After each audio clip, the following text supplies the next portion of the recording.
Blog Talk Radio.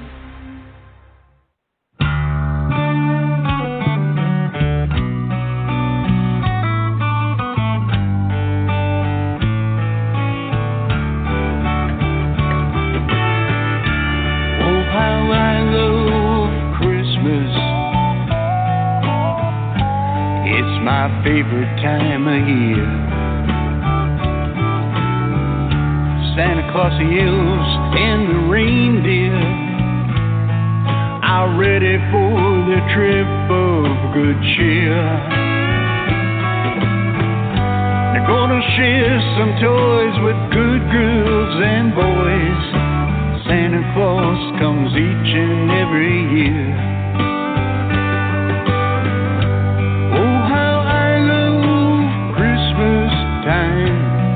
Merry Christmas and Happy New Year. Why we love Christmas, you ask? Gotta be the story of three wise men. They followed a bright star years ago to the city of Bethlehem.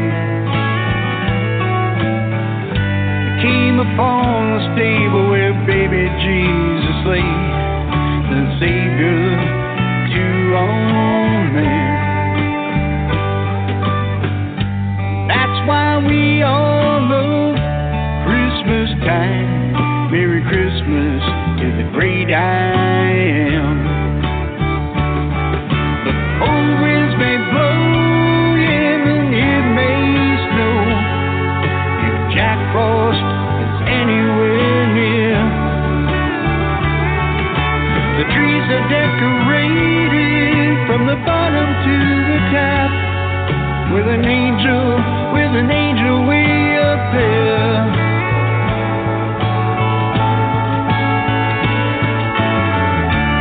Yeah, we all love Christmas.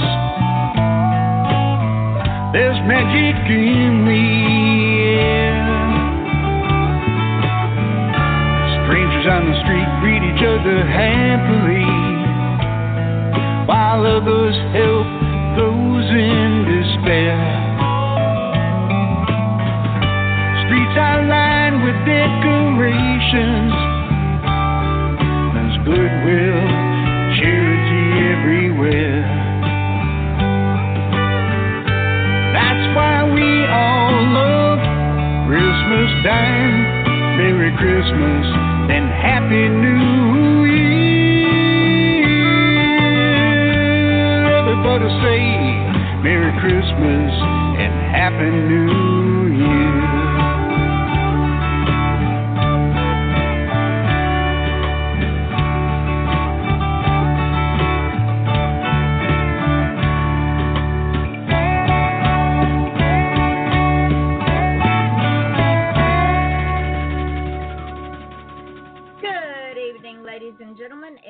Saturday night, and we are on the back side of one holiday, on the front side of another holiday.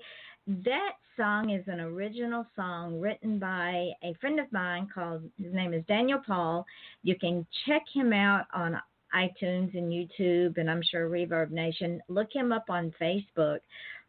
I played that song tonight for two reasons. One, it's the beginning of what I call the silly season. Two, it is to honor my late husband because this was his favorite time of the year. And three, because our guest tonight is an author, and I wanted to start her Christmas season off not only interviewing her, but promoting something that I think y'all are going to like an awful lot. But before we get into that, I want to welcome each and every one of you to the show tonight. As you all know, we're heard in over 200 countries. We're headed towards 250,000 listeners in those 200 countries with all of the podcasts we put this show up on. And there's two ways you can get on the show, ladies and gentlemen. You can either come on as a guest or you can become a sponsor for the show. I'm not in it to get rich because, good heavens, all I want to do is just pay it forward. So for $10 for 30 days, you can promote your book, your artwork, your music, your product, your platform, your passion. I don't care what it is. Contact me for being a guest or being a sponsor at offthechainradio at yahoo.com, and I'll tell you how to do it. And before we start our show tonight, I do want to welcome some sponsors to the show. Author J. Traveler Pelton has a new book out, and she also has a special offer going on her website just for you folks getting ready for holiday gift giving. She's offering postpaid sets of her trilogies for $25 a set, and she will autograph it any way you like. She takes PayPal and will ship the sets out the next working day. Go to her website, travelerpelton.com, for all of the details. In the meantime, her latest books are available as ebooks or paperbacks from Amazon and Books A Million. This month's new book is called To Protect One's Own. It's book 7, and the Oberlin generation continues the story of the overachieving Oberlins with all the action, political intrigue, and hard science fiction her fans have come to expect. Noel Kahn and their families attempt to get ready to appear before the Joint Congressional Committee to testify and to sort out the damage caused by the Brotherhood. Violet's old nemesis Obsidian shows up, and suddenly, just driving to Washington requires a military escort, while back at the retreat center, Bravo Company has lost their collective minds and tries to kidnap the Oberlin children. So how do you protect your family when the world has lost its mind? Don't forget Traveler Pelton on Amazon and her gift-giving sets. Diane Mote, she writes the Sam Holden series, and Sam Holden is our favorite vigilante. The third book in the series, Dog Bones, is her quest. In her quest to avenge abused animals, Sam is threatened when the FBI comes after her on one side and the commissioner wants her dead on the other. Will Sam's double life be exposed, and will she be able to protect the animals, her friends, and herself? Check out Dog Bones by Diane Mote everywhere ebooks are sold. Howard Levine has a new book out called Last Gasp. It goes like this. Frank Tedeschi's niece is dead, one of thousands of victims of a terrorist attack which has been laid at the feet of Islamic radicals by a right-wing U.S. government. Frank, based on a chance encounter, is one of the very few people who question the government's explanation. He's a Vietnam veteran who wants nothing more than to live without further controversy or conflict. Can he and his grieving brother Rob, a detective with the NYPD, obtain the necessary evidence to uncover the truth in the face of scorn and incrucibility? Can they overcome their long-term estrangement to work together, given they are putting their lives in danger? And last, a novel that resonates with today's politics. The answers to these questions unfold in a way that mingles personal and societal issues and intertwines the past and present while moving relentlessly forward. No, ladies and gentlemen, I cannot talk tonight. There is a great whodunit. Do you love thrilling whodunits, cozy mysteries, or sizzling suspense with dangerous twists and turns? Well, each one has secrets, and one of those secrets could get them all killed. Often death is just the beginning, but what if the damage was already done? The answer is revealed in Death and Damages, keeping you on the edge of your seat with hair-raising homicides as you discover mysterious secrets, deadly assassins, and cold-blooded killers. In this thrilling box set of 24 breathtaking tales of death and damages. You can pre-order your box set now at deathanddamages.com. Check it out. Now then, to get on with tonight's show, not only is this beautiful woman a wonderful author, owns her own marketing firm. She is my friend. I've known her for many, many years, and it is an honor to be able to introduce her tonight as an author of children's books. Lourdes Welhaven. She's the first American born in her family. Her family were immigrants from Cuba, and America is better for having her here. She has a BS in accounting from the University of Florida, my husband's alma mater. She owns Welhaven and Associates, which is a marketing firm, and it is amazing. She also has just released, as like I said, her first children's book, which not only tells a story, it teaches lessons. And the name of the book is The Christmas Poodle. And we're just going to let Lourdes just tell us all about this. Welcome, Lourdes. Thank you for coming on tonight. Oh, Yvonne, thank you so much. It's so such a great opportunity to speak with you and tell you all about the book and also your listeners. And I'm amazed at what you have created with your show. Besides, I mean, it's just in such a short period of time, the number of followers and listeners that you have, and as well as all the amazing people that you interview. It's just phenomenal. Thank you for all that you do.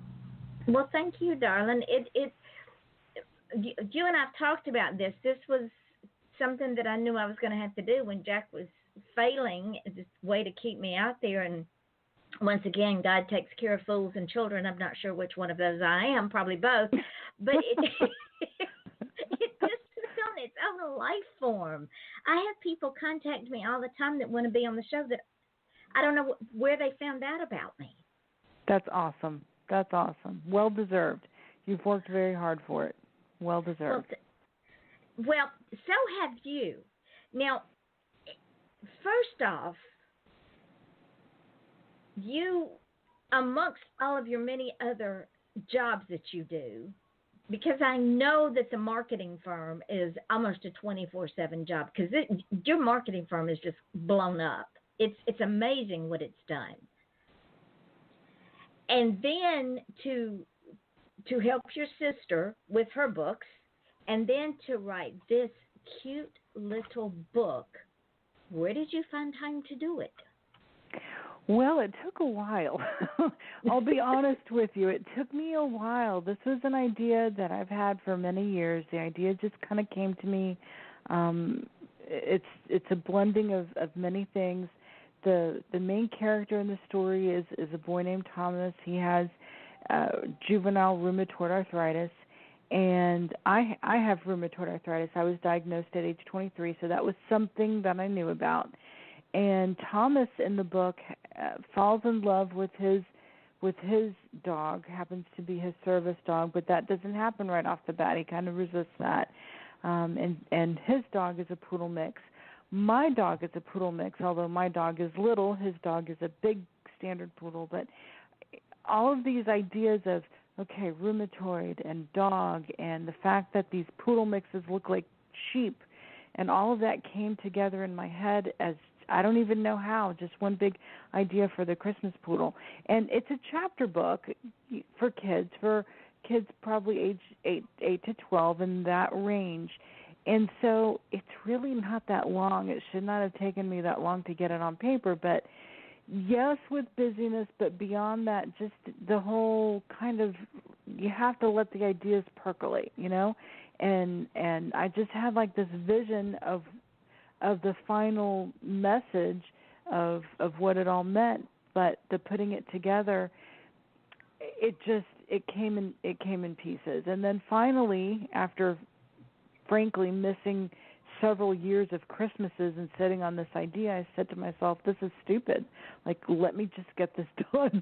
You know, how many Christmases am I going to miss where I really want to get this message out? I felt like and I know that you understand this, although you write about true crime, you also write about fiction, but to me, Thomas became real, honestly. Mm-hmm. And I just felt like his story had to be told. And so I just buckled down and got it done. And, you know, we make time. Everyone has time. You just make time. So once Thomas's voice was strong enough and he just said, hey, lady, when are you going to get this done? You know, then I got it done. Well, let's back up just a little bit. Before the percolation started and before Thomas became this, and ladies and gentlemen, if you've never had the desire to write, or you've never had a story that just niggled at you till you thought it was like a brain-eating amoeba, it's difficult to understand what Lourdes is talking about. It starts out like a little earworm, and then it just keeps growing and growing and growing until, if you don't put it on paper, it explodes. But before all that happened, when you found out that you had RA, That had to be at a time in your life when you're thinking, okay, my life as I know it is done. I just, I'm going to be a cripple in 1 or 2 years, and I'm going to be this, and I'm going to be that, and I'm going to be in pain all the time, and my life is going to be miserable, and I'm just done with it all.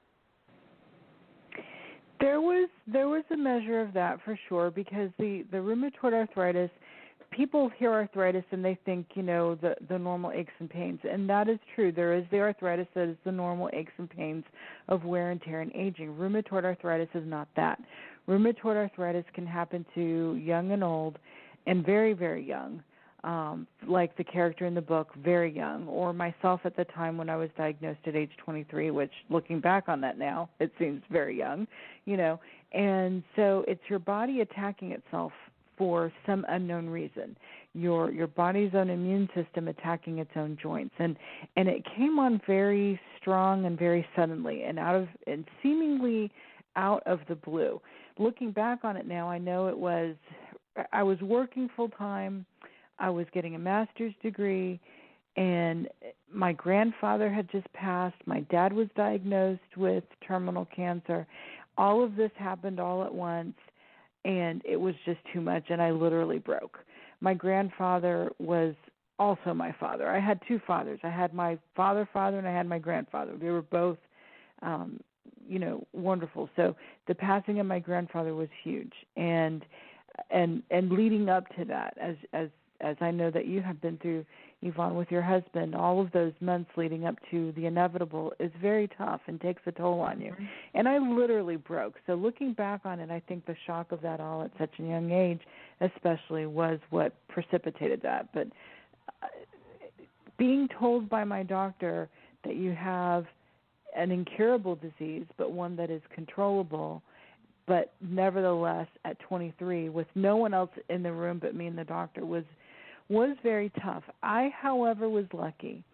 I had a doctor, and he is still my doctor after all these years, who spoke only positivity over me, who told me, the day will come that you will not think of this every day. The day will come that you will be okay. And realize at the time, it came on so furiously and so fast, I was losing my hair. I could not dress myself. I could not open doorknobs like normal doorknobs. And in fact, to this day, all of our doorknobs in my home are the levered kind. That's what my husband put in for me instead of the other kind, even though now I'm so much better, knock on wood, that I could do them. At the time I wasn't. I couldn't do that. So I was in very, very, very bad shape at that moment. I had lost a ton of weight, which, sounds good, but it was an abnormal loss of weight. I was obviously very, very sick. But he, having told me that and said, you're going to be fine. This is not curable, but it is controllable, and the day will come that you will feel like you have your life back. I thank God every day that he was the man that told me that, because not all rheumatologists have such a positive view, and had he said anything else to me at that moment, I think, I was young and impressionable and scared and the whole thing, and it would have affected me. So he had a very positive effect on my outlook, and that makes all the difference. The years after that were tough. I went through some very, very tough times for sure, but again, thankfully I had him by my side. And I think if your listeners met me or anyone else, if people now today, if I don't tell you, I don't think you'd know. I don't think you would look at me and say, she has an issue. You would have then, but I don't think you do now, So I was very fortunate to have him. And you just brought up a great point, that society, as a general rule, unless they can see it, smell it, taste it, or touch it, it's not real to them. And so when someone has an unseen illness, whether it's mental illness, whether it's a physical illness, which combines, brings on a mental illness, people will go, "Oh, you're fine. There's nothing wrong with you. You're just trying to get attention." And they do that with children a lot. And therein lies a big problem that people need to be educated about. Just because you can't see it doesn't mean it isn't real. That is true, and that happens unfortunately a lot. There's a lot of things that people go through that they battle on a day-to-day basis that we have no idea about. You know, our life is one big social media, right? We see all these happy pictures of all these wonderful things, and you don't know what people are going through. You don't know. And so it's not just diseases or mental health or physical health or whatever. It's everything. You don't know what someone else is going through. You have no idea. And it's not that I'm trying to put on a front or anything like that. It's just that had you seen me then, it would have been obvious. But if you saw me now, it's not obvious. Of course, I'm on, better medication and the whole thing that suits me today and all that sort of thing. Thank God for medicine. And great scientists and researchers that do great work, but also there are some diseases that people just don't see. Yeah, absolutely.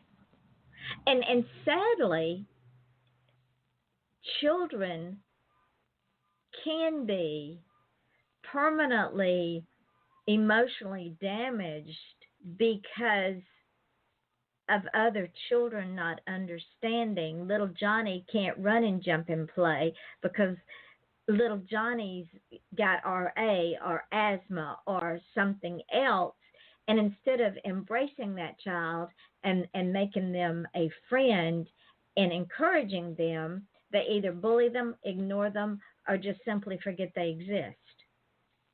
Or just not knowing, out of ignorance, and, that doesn't mean stupid. That means you just don't know. Out of ignorance, not understanding what someone is going through.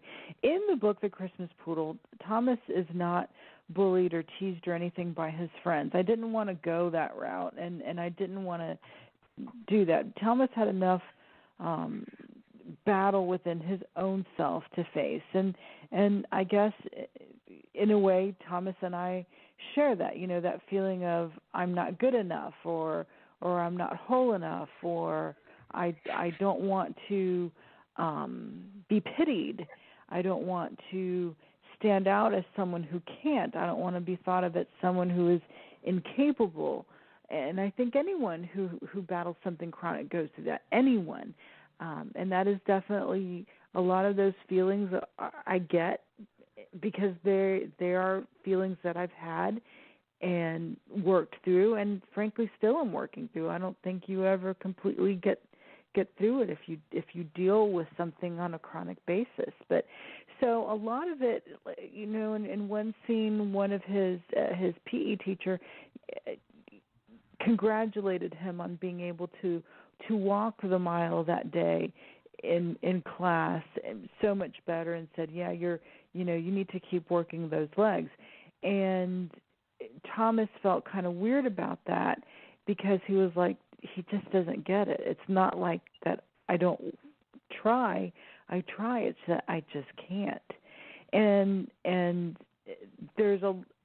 I just wanted to impart that feeling of sometimes when people are battling certain things, it's not that they're unwilling or lazy and his teacher didn't call him that. It wasn't that at all. The teacher meant well, and that's clear in the book. The teacher meant well. He meant to give him an attaboy, but for Thomas, in his heart, it wasn't that. It was something that, again, it kind of like a battle like within himself. I remember, at 23, I was working for corporate America then, and I was walking down the hallway in the office, and I was having trouble walking that day, severe trouble walking that day. People had no idea what was going on with me. They thought I was like, I was sore from working out or something. I literally had somebody ask me that, are you sore from working out or something? And I had to explain it again. I didn't want to lie. I wanted to tell people the truth. And then one day this one woman was like, oh, hey, Gimpy, And I don't know if she meant to be cruel or if she just didn't know or whatever. But even at, my young 20s, that was tough. And Thomas goes through things like that. But truthfully in this book, it's not about bullying. It's more about Thomas's own inner struggle with kind of accepting where he's at and accepting the help from his service dog and accepting that maybe, just maybe, exactly what he thinks is his biggest detriment is maybe his biggest gift, And that, you've known me long enough that is what I say, that our strongest weakness can be our greatest strength, because we can use that strength, that weakness for so many great things: education, empathy for others, growth, personal growth. Believe that no matter what, if we embrace whatever it is that's wrong with us and just run with it, then it doesn't become an obstacle. It becomes a gateway. Well, in the book, Thomas is faced with his parents wanting to get him a service dog, and he loves dogs, but he doesn't want to be the only boy in school with a dog. And he's faced with the fact that his school is putting on a Christmas pageant. All the fifth grade classes are producing, writing their own play. He doesn't want to be in front of the school because he doesn't want to, that day he doesn't want to have trouble walking. He doesn't want to be on stage with his dog that he has to have with him, even though he loves this dog and he learns to work with her and whatever. All of these things, it's this inner struggle. But then I'm going to spoil the book for y'all. I'm just going to. I'm sorry, but you have to know. It's a children's book, so your kids will hopefully read it again and again anyway. And then you want to know what it is to see if it's something you want your kids to read anyway. So if you don't want to be spoiled, then just kind of, for the next few minutes, just whatever. But I'm going to spoil it for you. So here he is. He is the one, because he didn't want to be on stage. His teacher said, don't worry, you can be in the back. And then he's like, okay, I'll just stand in the back. No one will see the dog. Everything will be fine. And his portion of the play was, he was the writer of it. And it's the nativity scene, the traditional Christmas story, the birth of Jesus. And so he writes that, everyone's lines based on Bible verses, the whole thing. Well, the shepherd, wouldn't you know, gets sick that night, and the shepherd can't make it. And, of course, Thomas is the only one who knows the shepherd's line. And if you know the traditional Christmas story, what Christmas is based on, those shepherds, they play a pretty big role, They're important. The angel of the Lord comes and tells the shepherds first, and the shepherds got to, get to the manger and the whole thing. So you can't have the play without the shepherd, and he's the only shepherd. So he has to fight his fears. He has to do exactly what he didn't want to do, and that is be in front of the school with his dog and just own it. Well, he puts on a shepherd's outfit. He's got the dog, who is a poodle mix, and lo and behold, it is a hit because everyone thinks this is on purpose. Here's this dog that looks like a sheep. What's a shepherd without a sheep, right? So they win the pageant. His class wins because he didn't let the class fail by not being the shepherd, and of course what he thought, and he loved this dog, but he thought this was something that was going to embarrass him, and instead it wasn't something that he was embarrassed about. She helped him out there, and not only did she help him physically, but she helped the whole class win, because here they think, my goodness, it's the Christmas poodle, it's the sheep, it's how brilliant of this class. So they win the pizza party, he gets an award, and he learns the lesson that, you know what, maybe I do have something to contribute, and maybe it's okay if I need help. Maybe that's okay. And with that, we are going to take a break. Ladies and gentlemen, this is Off the Chain. I'm your host, Yvonne Mason, with my wonderful, wonderful friend, author and marketing firm business owner, Lourdes Welhaven. We are talking about her book, The Christmas Poodle, and we will return, if I can learn how to talk, in a few minutes. Let's pay some bills. Best-selling and award-winning author of true crime and crime fiction, Yvonne Mason is back with a brand new book, The Pink Canary, a book that delves into the life of a drag queen and a marvelous whodunit. You can find this and all of Yvonne's other works on Amazon.com, or find Yvonne Mason on Facebook and Twitter. He's gonna kill me. Buy your copy of Pink Canary now. Do you have cougars on your porch swing? Are horses your new best friend? Do your nicest shoes get buried knee-deep in snow as your toes turn blue? Are you bothered by wolves at your woodpile? No, not that kind of wolf. Join wildlife artist and author Nancy Quinn and her family as they discover an exciting new life in Go West, Young Woman, a true Montana adventure. Available online and in bookstores. Or visit QuinnWildlifeArt.com for a personalized signed copy.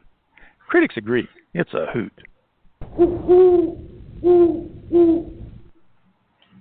Tune in to Off the Chain Radio, December 5th, to meet the founders of Be Unique Magazine, a nonprofit, digital, interactive publication that's free to read online. Nothing but positive vibes and stories about amazing humans who are making a difference in our world. With more than 50 volunteers from a dozen different countries within the first 3 months, this organization has caught the world by storm. Want more information? Visit beunique.org. BUNEKE.org. This is Jade. And this is Winona. Wow, it's been a busy summer. Yes, we have new books. I think we have a new audio book. And I thought Divorce Was Bad with Other Life Lessons. Why is that title such a mouthful? I don't know, but you can hear that mouthful on Audible and on iTunes now. And that will take you through life changes, the highs and lows of it, through pop poetry and the literary life guide. So remember to check us out. And no, I don't mean a once over, but then my narcissism said, well, maybe check me out once. And then look at the rest of the website at andwethought.com. You can check out the podcast and the YouTube channel and everything that we're doing on that website, andwethought.com, just in case you didn't get it the first time. Oh, my goodness. So we're going to say bye from Winona and Jade and our website. Okay, is this going to be like a running gag? Yup. Andwethought.com. Bye-bye. Germany, 1938. Charlotte, a young girl of 15, wanders into Georg's cobbler's shop to have her shoes repaired. Georg, enamored by Charlotte's charm and grace, decides then and there that he's going to marry her. But they must keep their love a secret from family, friends, and, most importantly, the Nazis. Follow along as Georg's pursuit of the young Charlotte results in the couple traveling a heart-stopping, winding route to stay one step ahead of the Gestapo in their escape from Nazi Germany, with a surprising twist along the way. If you like history and romance, don't miss Good Things Always Happen in Springtime by Joanne Fisher, available at www.joannesbooks.com. Juliana is a middle-aged housewife in Toronto with a career, a husband that has little interest in her well-being, and 3 children. In the evenings, she gets on her computer and chats with people around the world.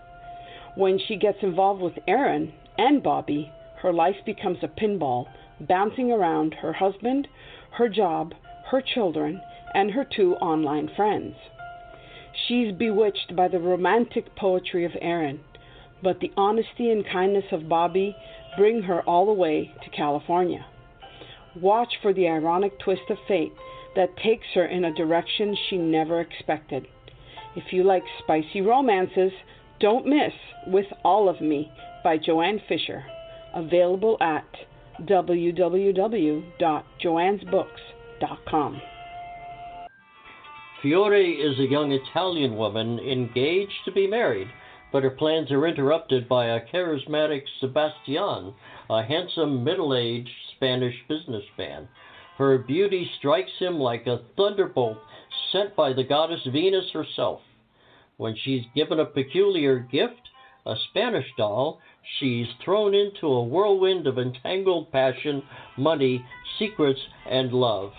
Their romance sparks in a charming little Italian town located on the southern part of Lake Garda in northern Italy and takes them around the globe. What happens when her life is suddenly shattered by a lifelong secret? Her Spanish doll will bring you to a caliente Spain and a romantic Italy, adding some spice along the way. Available at www.joannesbooks.com. And we are back. This is Off the Chain. I'm your host, Yvonne Mason, and my guest, the lovely, lovely author and my friend, Lourdes Welhaven. Lourdes, before the break, we were talking about acceptance and courage, and there's a line in your book that says, bravery is not the absence of fear. Explain that. Well, that is something that Thomas's father tells him at the end of the book, and he explains to Thomas that he was very brave and was proud of him for doing what he had to do. And Thomas is like, no, I wasn't brave at all. I was very scared to go out there. And so his father explains to me, no, Thomas, bravery doesn't mean that you don't feel the fear. It's that you feel the fear, but you still do what you have to do. That is the ultimate in bravery. And I have to actually credit my mom with that, because that is something that she has always told me. And so that it fit the story then. It's something that Thomas went through. And of course the inspiration, as I said, for that was my mom, who said, who's always told me it's okay to be afraid, but that shouldn't stop you from doing what you got to do, And that brings me back around to Thomas learned how to be compassionate within himself. And it's okay for us to be compassionate for ourselves. We don't have to be afraid to be compassionate, to say there's something wrong and it's okay. I can deal with this. I might get tired, I might get down, but I'm not going to stay down in that rabbit hole. I'm going to get back up and I'm going to keep moving. Exactly. Yes, he learns to, as we all have to. None of us, everyone has problems. Everyone has baggage. Everyone has problems. Some physical, some not. None of us is getting out of here alive. I mean, let's just start with that right there, That's true. So one way or the other, we're all going to have to understand that we have our own limitations, whatever they are. And that was something that Thomas struggled with very much, was he really didn't want to face it. So yes, you're right. He learned how to not just accept himself, but show some compassion to his own self. Yes, that's true. And when we can do that, when we can understand our own limitations, and we all have them, none of us are Superman or Superwoman and can go to work and fry up the bacon and all the other stuff that the TVs would have us believe. When we understand that we do indeed have our own limitations, and it's okay that we do have those limitations, but we can operate within the parameters of those limitations and be successful, that gives us the doorway to be compassionate for others, to understand they too have limitations, they too cannot do it all, and when they get frustrated because they can't do it all, we can be there with an open arm or a welcoming smile or some empathy and sympathy, because we get it. We know where they're coming from. Suffering is a great teacher. Going through things in life that are not what you would have anticipated how would I ever have anticipated being diagnosed with rheumatoid arthritis at age 23? That's when I should have been setting the world on fire, you know? And so how would I have ever anticipated that? Believe me, that is nothing I would ever have thought of, dreamt of, certainly nothing that I wanted. And so, and, you know, we all go through stuff. That's like even nothing. Like, I've been through other horrible things, you know? I mean, we've all been through stuff. I have a friend who you know, who struggles with in fact, I have many friends actually who struggle with issues with their children that have really severe issues. Bless their hearts. And so if you're a parent and I'm not a parent, but that has to be even worse if you're you know, thinking about what's going to happen to your child, you know, that fear of that. Oh my word. And people that struggle with, I mean, the list is endless. Life is not easy. But going through struggles really brings to light what is most important in life. And honestly, the only thing that's important in life is those that you love and those that love you. That's it. And would it be fair to would it be fair, Lourdes, to say that if we did not have the struggles in life that we have, that it would be very difficult for us to have character? Yeah, it absolutely, and it would be very difficult for us to be able to put ourselves in someone else's shoes. Boy, wouldn't we just be really horrible, arrogant, judgmental people? You know, if some of us are. I mean, if we didn't go through difficulties, you know, God is still molding us, I guess. I guess that's the point of it all. I don't know. Someday I'm going to ask him, like, why is there suffering? Why? And especially little kids like Thomas in the book. Any little child going through anything, it breaks my heart for little kids to go through stuff, especially little kids. But why, right? But yeah, it molds us, it makes us, it changes us, and it makes us better people. It makes us better people. And I found that when we understand that, when we can get off our high horse and walk the path instead of just sitting up on the high horse and talking the talk, when we can actually walk the path and we understand that we have to have these trials and tribulations, because if we accept them and we embrace them, it keeps us humble and meek. And those two traits are so rare and so important that when we can get to that spot, we can offer so much to people. Well, here's what I know is that if we're not humble and meek, God is going to make sure that we become humble and meek. Yeah. And yeah. I really don't want to go through that again. I have been humble, girl. I mean, I used to tell people when the children were small, I used to pray for patience, which I should have known better.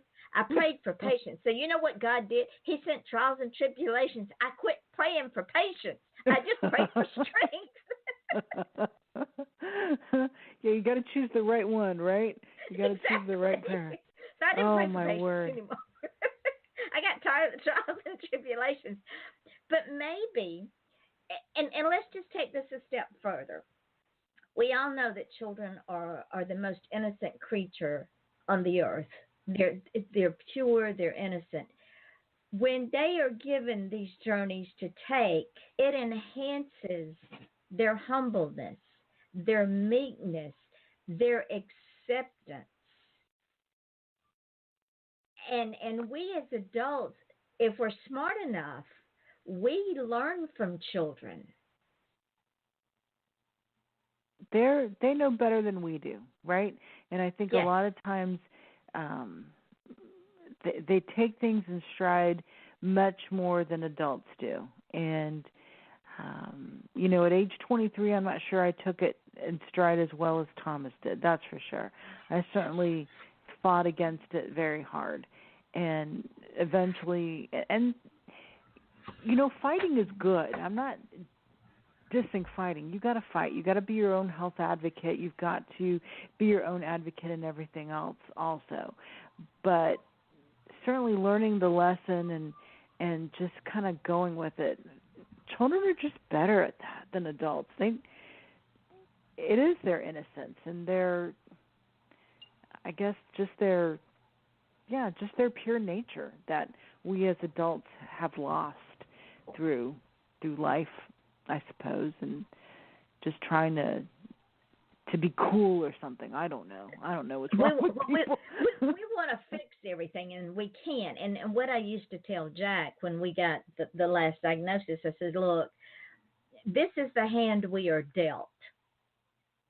We can't change these cards. The cards we're looking at, this is it. We've got several options here, and the option we choose to take will figure in the outcome down the road. And here's our options. And we chose the best option, which we're going to take. He had his pity party. He crawled down the rabbit hole. He crawled back out. And then we took every day and just lived that moment. We didn't worry about what we had before because we couldn't go backwards. Couldn't worry about what was next week because it might not be here. So we just took today. And this is what children do. And ultimately, isn't that what we should all be doing, no matter? It is. We don't know. Tomorrow's not promised for anyone. And I'm making this book sound far more like fatalistic than it is, because it's not. It's one of hope and overcoming. And in the book, actually, Thomas improves. His health improves because of his dog. His dog is named Annabelle. My dog is named Bella. She has helped me tremendously in ways that are innumerable, just as Annabelle helped Thomas, but even more so because he needs her to get it, for help in getting around and what have you. But it's a book that ends up very positively, and that his health improves, his outlook improves, his bravery improves, all because of his willingness to face things, and also this bond that he has with this dog of his also that helps him so much. And you talk about that in the acknowledgments, that most of us don't deserve our pets. And service dogs especially are, thank God for service dogs, because if it hadn't been for our service dog, I would have lost my husband way far back.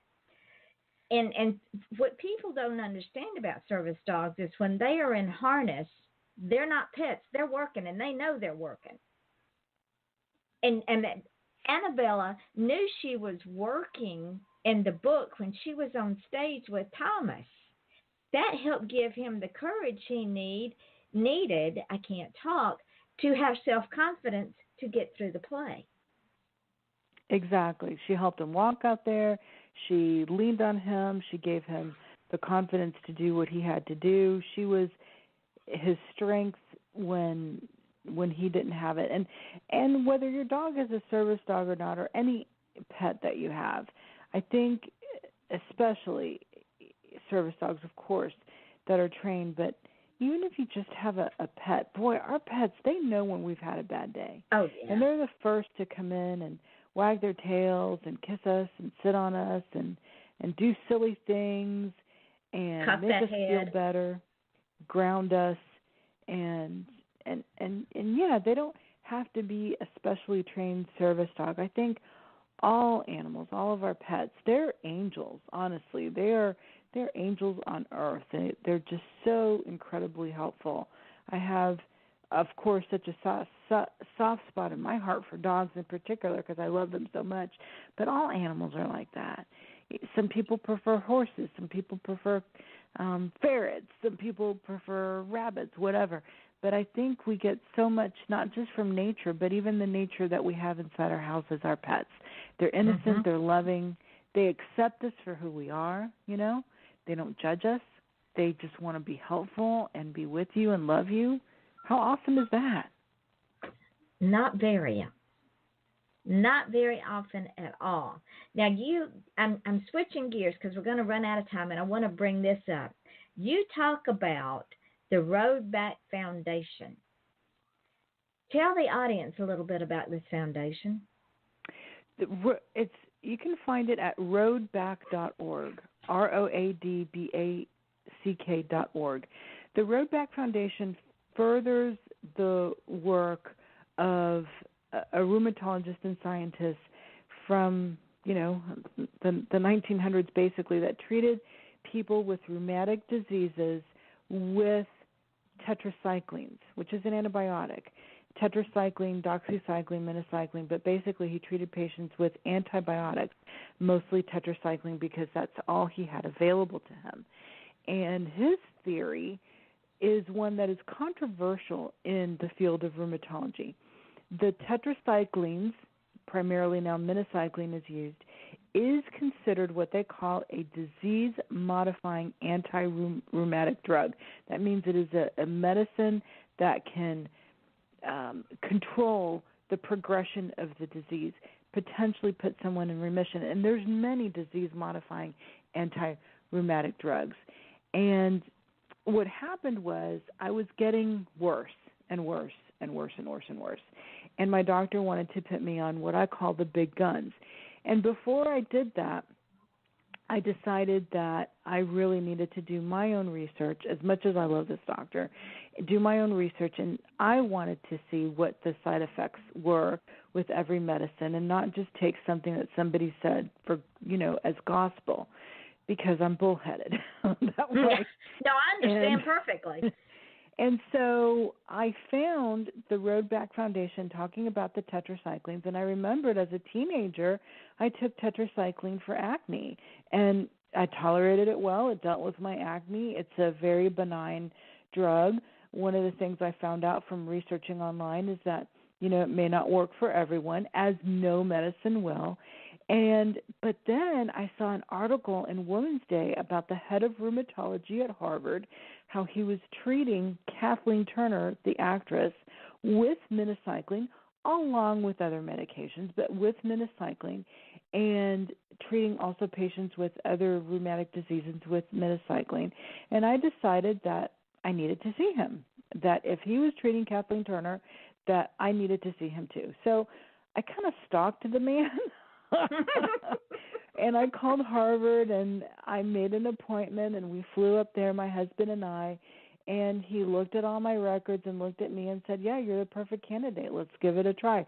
I'll talk with your local doctor, because you need to have a local doctor, and I'll tell him the research that I've done. And, he did. He called my local doctor, talked to him about it, and we tweaked the medication, and now, knock on wood, God bless me, may it never go away, my disease is in quote-unquote remission. I still have to take minocycline, but my lab work is normal. It's normal. And so it was a godsend, okay, because it was, I cannot even tell you what that has meant to me. It halted the disease progression and put me into remission. Now, it's controversial because right now there's other medications that people are promoting, and I'm not anti any medication. I'm not a doctor. I'm not proposing anything. I'm just telling you what worked for me. I just knew that I wanted to try the least bad thing. Every medicine has a side effect, right? So I wanted to try the least side effect inducing medication possible before having to go to the big guns. I knew something had to give because I was worsening, but I didn't want to just go to the big guns. So if you go to roadback.org, you'll find lots of information there that anyone can take to their local rheumatologist. A lot of rheumatologists are not well versed in this, It is recognized by the American College of Rheumatology. It's thought to work best on people that have not had a rheumatic disease for very long, but I had it at the time for almost 20 years before trying, and succeeding with minocycline. So I am the exception perhaps to the rule, I don't know. But to me, I had nothing to lose. It was worth trying the medication with the least issues, potential side effects as possible. So the Roadback Foundation, ladies and gentlemen, check it out. Now, you're not going to believe this, but we're almost out of time. It goes by fast. It does. So give the folks where they can get this wonderful book. It's called The Christmas Poodle, ladies and gentlemen. And yes, you need it for your children, and every library needs it. So tell the folks where they can get it, my sweet friend. The best place to get it, because you can get it worldwide, is on Amazon. And so, you just go to Amazon.com, and the title is The Christmas Poodle. The Christmas Poodle. And, of course, it's under my name. I don't have a pen name. It's under my name, which is Lourdes Welhaven. There's only one L in Welhaven. But if you look up The Christmas Poodle, you'll see the cover has a little boy that's obviously in a shepherd's costume with a little sheep with a little smirky face on her face, looking all happy. So it's The Christmas Poodle, and it's a chapter book, kids age 8 to 12. And it's a wonderful, wonderful story. I highly recommend it. Lourdes, don't hang up when the show goes dark, but I do want to thank you for taking an hour out of your day, because you were so super busy, and for coming on the show and talking about RA and the Christmas Poodle, and that it all is not lost. It's just a journey that we are all on. I appreciate you so much, Yvonne. Thank you so, so much. You are quite welcome. Ladies and gentlemen, we will be having a show every night next week. Don't ask me why I did it. I think I must have had a moment of total insanity. We will start Monday off with country music artist Garrett Walker. He's been on the show before. Some of these are reschedules that I had to do when everything was upside down in my life. So be prepared for every night next week. I want to thank you all for joining us tonight. And remember, we are all on a journey. And people will forget our names. They will forget what we look like. They'll forget what we're wearing, but they will never, ever, ever forget how we've made them feel. So while you're out doing your holiday shopping or holiday eating or holiday parties or whatever else you do, and you are in front of a cashier or a harried person, say something nice to them, because trust me, they're having struggles right now. I had a gentleman at Home Depot who was waiting on me, saying that he really hated this time of year because working like this took all the joy of it out of him. So be kind to these people.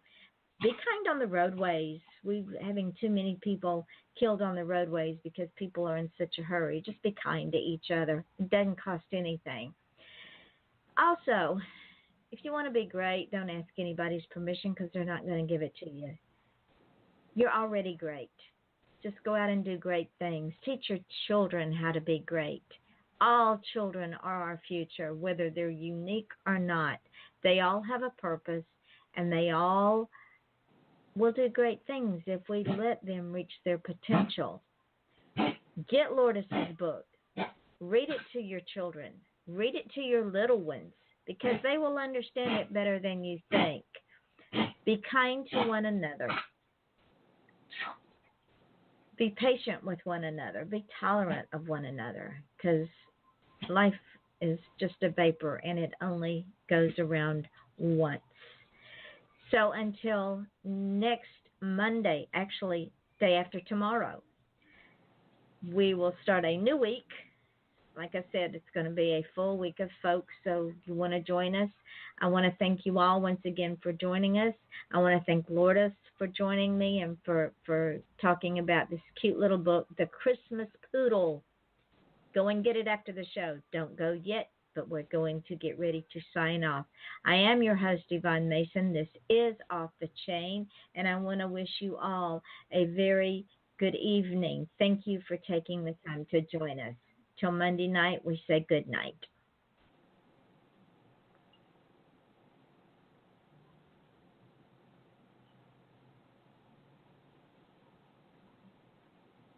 Okay, what I was going to tell you is this. When we get off and the show archives, I'm going to put the link up on my page. I'm going to tag you in it, share it with everybody you know. Absolutely, and I'm going to link to it from my website. Is that okay? Absolutely, absolutely. Also, tomorrow when I put it up on Spreaker and SoundCloud and YouTube and Reverb Nation and iTunes, I will see where else. It also goes up on FM.com. It goes up on iHeartRadio on 2 podcasts. It goes up on TuneIn Radio. I will put some links up on my page and tag you in those as well, so you can spread it around. Perfect. Yeah, every link you give, I'll put it out there. And really, honestly, Yvonne, thank you so very much. I really appreciate it. Oh, honey, it was my pleasure. It was fun to get to talk to you again. And especially it was fun. This is the cutest little book. I just love it. I'm so glad you like it. Thank you. That means a lot. That means an awful lot. An awful lot coming from you. And anybody that gets this book, and I didn't get to tell them, Alan Frank's Pizza's in here. And it's a real pizza place. Yes. I With love very it. good You pizza. put that in there. Yes, they do have good pizza. Yeah, he's a good friend of ours, and I just did that. Their daughter is just a love. She's in 1st grade. Their daughter Francesca, and I'm like smitten with this little girl. She's the cutest thing ever, and so of course I had to find a little place for her in the book. She is like a 1st grader going on college. You know, I mean, she's just, oh my word, she's such a pistol.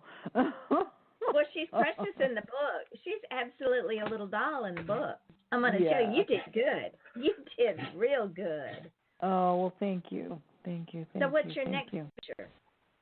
Well, my sister and I are about to release a cozy mystery, and so we're hoping to make a series out of that. It's done. It's in editing, and God, I hope December. I've designed the cover, so all that's ready to go, you know, the whole 9. And then I'm actually working on a cozy of my own that I'm hoping to make into a series. I'm just having fun. I'm just having a good time with it. I'm so proud of you. Well, you know what, Yvonne, you deserve a lot of kudos. I remember the one time that I stood up there. I remember exactly where we were at luncheon, and you said, "That's it? That's your goal? Well, let's go make it happen right now." You know, I'm like, "What?" Well, let's go. Come on. You know, what are you waiting for? Go write something. Come on. You know? Exactly. And you are a get-it-done kind of person. You just don't even see limits or accept limits or, you know, you just see something and it's just like, well, duh, what? Come on. Hurry up, you know? Well, there's dreams and then there's plans. People dream all day long, but are you going to make it a plan, or are you just going to say shoulda, woulda, coulda at the end of your days? And I'm not about doing that. Yeah, exactly. And you have a unique thing about you that most people don't have, and that is you don't. And I must learn this from you, seriously, because you just don't. Like a lot of people think they have to. They climb mountains that they don't have to climb. Meanwhile, you've already gone and done it. You know what I'm saying? Right. Don't overthink. It's not overthinkable. Yeah.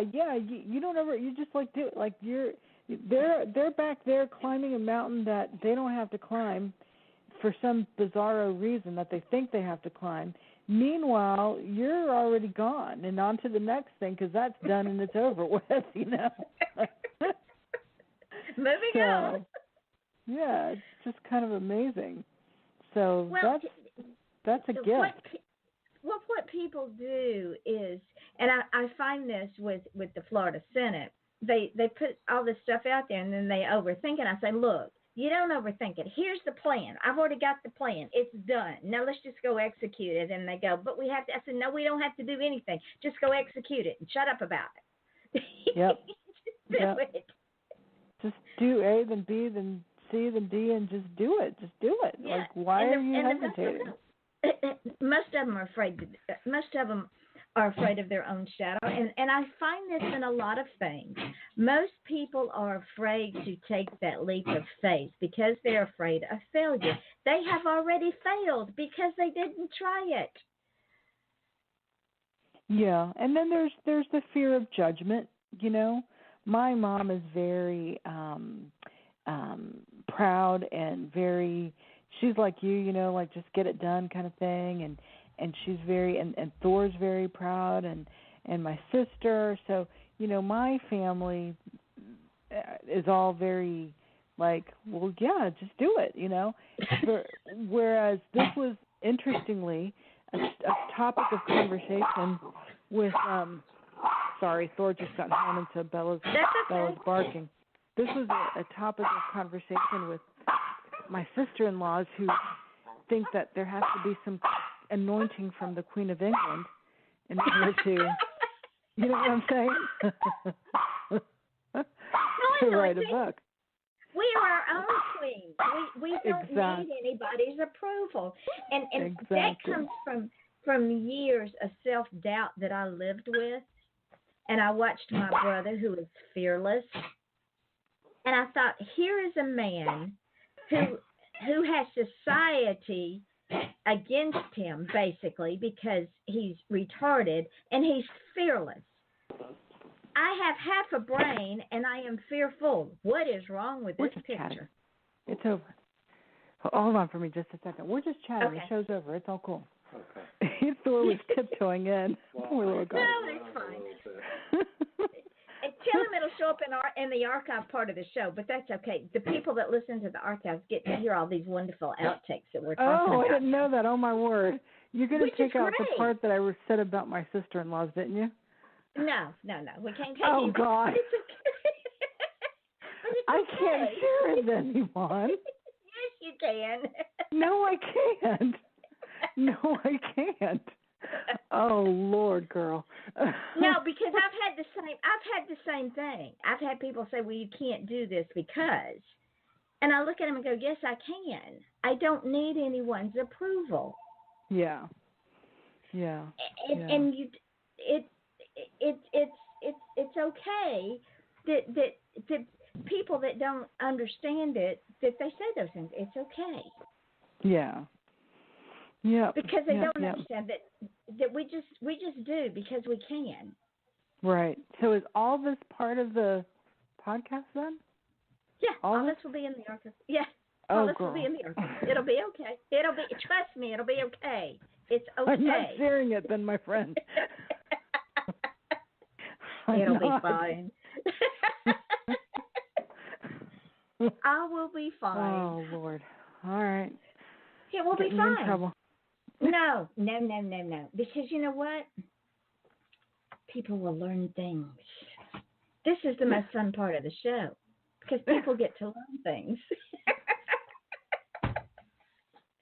You're evil, my friend.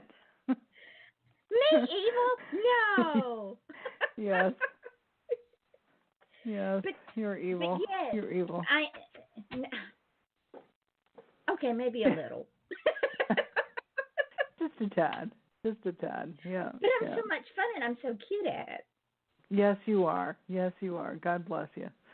Oh, my word. And nothing is ever said on this show in anger or in judgmental or it's a fact of life. Yeah. Because when I went into bounty hunting, there were people that said you can't do that because all of my life I've had to live with that. You can't do that because. Now, why did they tell you can't do that? Well, I couldn't be a bounty hunter because I might get hurt, I might get killed, I might get shot. I was 4'11". I was in my 50s Well, let's see. I've had a gun held to my head. I've been raped. I've put up with being beat on. So what else is there left to do? Shoot me? Kill me? Okay. Well, none of us get out alive, right? This is true. This is true. So when somebody says you can't write a book, I look at them and go, yeah, okay. Yep. What? Yep. Now, I was very fortunate that my husband, my mom, my sister, everyone on this side of the veil is very just go for it, just supportive and just why not you? Why can't you? So well, and what I have found is when people make those kind of statements to me, it's not me they're really making the statement to, it's their own insecurities that they're voicing. Okay. Yeah. Maybe so, huh? Yeah. It is their own. It's not so much of their fear for me, it's their own fear. And when people are picking out, and I tell this to my girlfriend all the time, and she knows I tell it to her, so she knows I don't talk behind her back. When I say, look, when you're seeing someone else's flaws, you're really seeing your own. You're looking at a mirror. So it's just as easy to pick out other people's strengths, because when you see their strengths, you're also seeing your own. That's interesting. I like that. I'm going to have to think about that. Yeah. So when people pick out my flaws, I just laugh at them and say, yeah, okay. You want to fix yourself? Oh, Lord. Oh, my goodness. Yes, Lourdes, I'm evil. Yes, you are. I really don't need to make waves. You don't understand. Well, if you don't want to share it, don't share it. It's okay. You don't have to. No, I'm going to share it. What the hell? It'll be shared. You know what? But you know what? This think of it as a good thing. Well, it is what it is. It's it is think what of it as it's a positive not thing. everyone in your life is going to understand. Not everyone in your life is going to be supportive, and that's people okay. are going to be weird. And that's okay. And that's okay. I tell you what, I've had one lady, you've been very supportive, but I've had another lady, a friend of mine, who from our luncheon, that literally, God bless her, I'm going to call her name out, Monica Brown. She purchased the ebook. She purchased the physical book, okay, in that order, which means she paid full freight for both. Because on Amazon, if you buy, there's a match print price where you can buy the physical book and then you get the ebook for, significantly less. No, she went the other way around. She wrote a review. She shared it on her page. I never asked her to do this. She's done it to be supportive, I mean, wow. That meant so much. I can't even tell you. It meant a lot. And the thing is, my darling friend, we need the support, but we also need the negative to make us stronger. It's that trial and tribulation thing again. Yeah, you're right. So when you think of the people that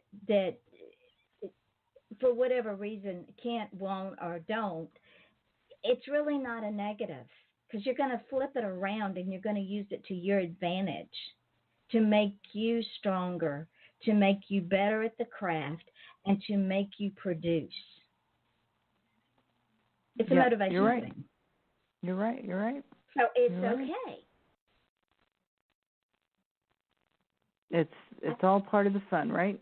Yeah, I think every day I thank those teachers that told me that I could not write.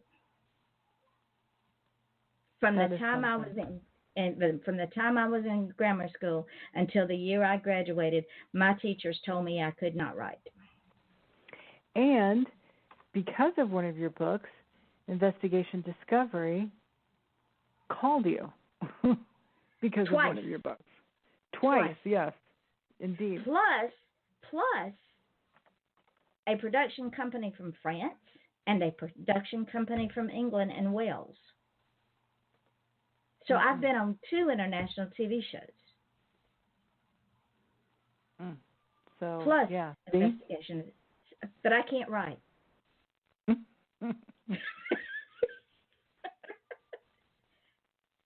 Oh, my goodness. Just turn that frown upside down. Yep. It's a good well, thing. sometimes you need that. You need that in your life, right? Yes, so, it makes us to propel you forward. It'll make us stronger. It absolutely will make us stronger. And Jack made me promise to do 3 things before he left me. That I would stay in the Florida Senate, that I would keep writing and doing appearances, and that I would keep my radio show going.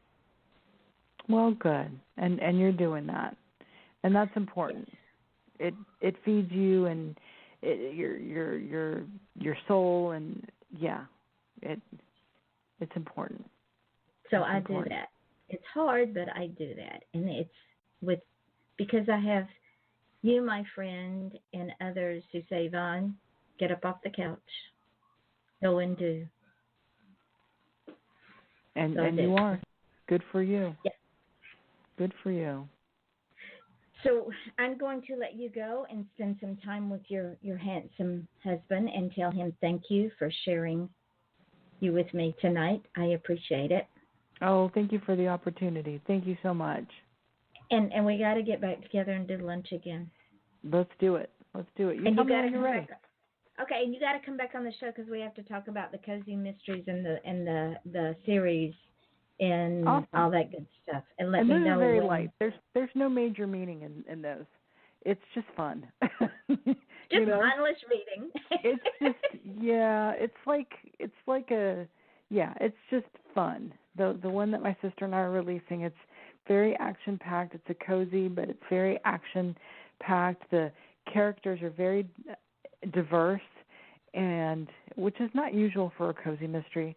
But I'm really excited about that one. It's going to be it's going to be a hoot. It's a ride. It's a ride and a hoot. I bet one of the characters has many of Lourdes Welhaven's wonderful traits. Actually, I don't think any of them do. Really? Yeah, they're not based on anything. It's just fun. Yeah. It's just I can't flat. wait to read it. There's no major meaning. There's no it's just a fun ride. Just something, because it can't all be meaningful. Sometimes you just want a fun escape. Yes. Yep. Yeah. So. And I can't wait to read it. Well, thank you so much again, Yvonne. I appreciate it. And I love you, my darling. Love you more, Yvonne. Thank you so much.